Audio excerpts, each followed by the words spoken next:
Hello दोस्तों, are के classes में आप सभी लोगों का स्वागत है। पृष्ठ रसायन का पार्ट 3 अभी हम पढ़ने जाएंगे।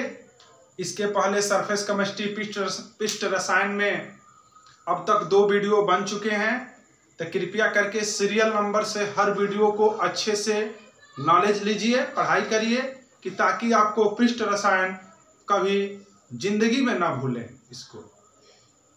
और साथ ही साथ आप लोग नोट्स बनाइए, स्वयं जो हम बोल रहे हैं उसको स्वयं लिखिए, इससे और आपका नॉलेज बढ़ेगा। तो चलिए, पृष्ठ रसायन के पार्ट 3 में आज हम लोग पढ़ेंगे अवशोषण एडोप्शन और तुम्हारा पढ़ेंगे विशोषण डिसरप्शन। पृष्ठ रसायन के पार्ट 3 में हम लोग पढ़ेंगे अवशोषण क्या होता है, एब्जॉर्प्शन क्या होता है और तुम्हारा विशोषण क्या होता है, डिसरप्शन क्या होता है। 2 टॉपिक पढ़ेंगे इस वीडियो में। तो चलिए, आप लोग कॉपी कलम एकदम निकाल लीजिए, दोनों हेडिंग का नाम लिख लीजिए और चलिए इसको पढ़ते हैं। देखिए, अवशोषण क्या होता है। इसके जस्ट पीछे का 2 वीडियो में अधिशोषण पढ़े हैं। अधिशोषण में क्या होता था, कोई ठोस था या कोई द्रव था, उसके पृष्ठ पर अन्य कोई पदार्थ आकर के चिपक जाते थे या जुड़ जाते थे।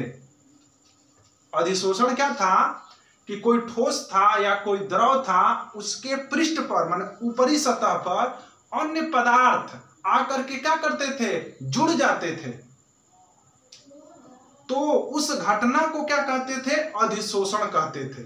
माने सिर्फ वो पृष्ठ पर ही जुड़े रहे, आकर के क्या हो जाए, चिपक जाए, उसके अंदर प्रवेश न करें।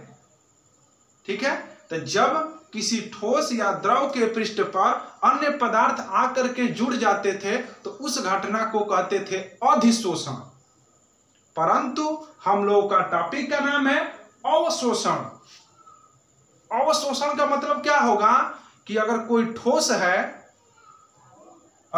ठोस है उसके पृष्ठ पर कोई पदार्थ डाल दिए तो वह जो पदार्थ है उसके अंदर तक प्रवेश कर गया। पृष्ठ पर नहीं, पृष्ठ पर रहता तो अधिशोषण, परंतु क्या हो रहा है, उसके अंदर तक प्रवेश कर जा रहा है, तो यह घटना तुम्हारा कहा जाएगा अवशोषण। क्या बोलोगे तुम्हारा? देखिए, इसको एक बार और समझिए अच्छे से। मान लीजिए कि यह तुम्हारा कोई ठोस था, ठीक है, और इस पर हमने जल को डाल दिया। इधर से क्या डाल रहे हैं, जल। तो जल क्या कर रहा है, इसके अंदर भी प्रवेश कर जा रहा है। ठीक है। पृष्ठ पर अगर सिर्फ पृष्ठ पर रह जाता तो अधिशोषण हो जाता, लेकिन हो क्या रहा है, जल जो है इसके अंदर तक प्रवेश कर जा रहा है। तो इस घटना को तुम लोग क्या कहोगे, अवशोषण। बोलोगे कि किसी ठोस के पृष्ठ से या किसी ठोस के पृष्ठ पर जब किसी अन्य पदार्थ को रखा जाता है या गिराया जाता है तो वह पदार्थ उसके पृष्ठ को पार करके उसके अंदर तक पहुंच जाता है, तो यह घटना अवशोषण कहा जाता है। फिर से एक बार सुनिए। जब किसी वस्तु के पृष्ठ पर अन्य कोई पदार्थ डाला जाता है तो वह पदार्थ उस वस्तु के पृष्ठ को पार कर रहा है ना, उसके अंदर तक पहुंच जाता है या उसके अंदर चला जाता है, तो यह घटना अवशोषण कहलाता है। क्या हो गया? जब किसी ठोस के पृष्ठ पर अन्य कोई पदार्थ डाला जाता है तो वह पदार्थ ठोस के अंदर तक पहुंच जाता है, तो यह घटना अवशोषण कहलाता है। देखिए, अच्छा सा एग्जाम्पल हम लोग लेते हैं, आप लोग भी देखे होंगे। हम लोग इसको क्या कहते हो, सीट कवर का जो होता है गद्दा टाइप का, सोखता कहते हैं। सोखता पर क्या करेंगे, जब हम लोग पानी उनी गिराएंगे तो वो जो पानी है तुम्हारा उसके अंदर तक पहुंच जाता है। तो ये घटना तुम्हारा क्या हो गया, अवशोषण। कोई दिक्कत? इस तरह से हम लोग क्या पढ़ लिए, अवशोषण। जब कोई पदार्थ के पृष्ठ पर अन्य कोई पदार्थ गिराते हैं या रखते हैं तो वह पदार्थ उसके पृष्ठ के अंदर तक पहुंच जाता है या उस पदार्थ के अंदर तक पहुंच जाता है, तो ये घटना अवशोषण कहलाता है।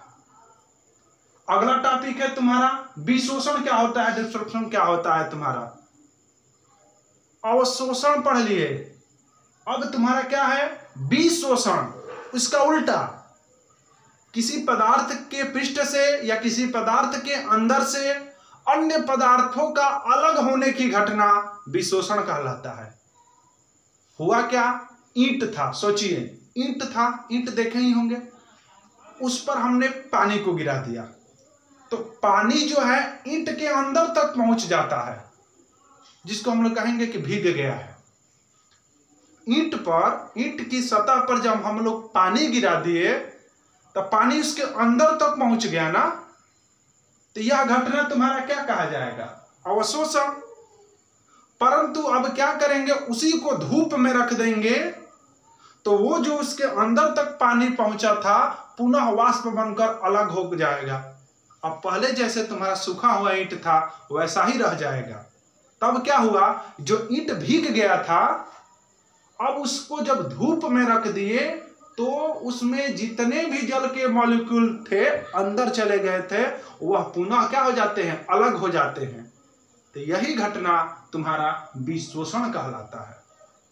किससे, कैसे इसको लिखेंगे आप लोग, तो लिखोगे जब किसी ठोस के पृष्ठ पर अन्य पदार्थ जुड़े रहते हैं या जब किसी पदार्थ के अंदर कोई अन्य पदार्थ प्रवेश कर गया रहता है तो उन पदार्थों का पृथक करना ही विशोषण कहलाता है। जब किसी पदार्थ के अंदर या किसी पदार्थ पर अन्य पदार्थ जुड़ गए होते हैं तो उन पदार्थों को अलग करना, हटाना, यही घटना तुम्हारा विशोषण कहलाता है।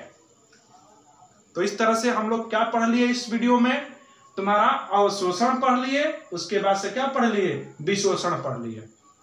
अवशोषण क्या होता है, तो जब किसी पदार्थ के पृष्ठ पर अन्य कोई पदार्थ गिराया जाता है तो वह पदार्थ उसके पृष्ठ के अंदर तक अर्थात उस पदार्थ में प्रवेश कर जाता है, तो यह घटना अवशोषण कहलाता है।